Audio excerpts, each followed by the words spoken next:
Alam nyo ba kung saan nakatira yung mga engkanto? Sa malalaking puno. Ang sabi nila, yun daw ang tirahan nila.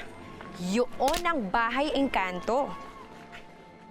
Maraming malalaking puno dito sa lugar natin. Kaso, pinagpuputol ng mga tao, kaya naggalit ang mga engkanto. Kaya kung ako sa inyo, umalis na kayo. Kasi galit na si Celestina.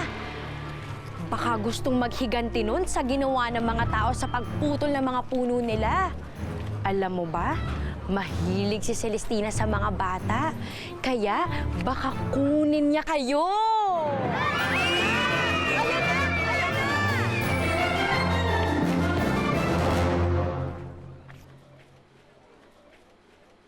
Olo!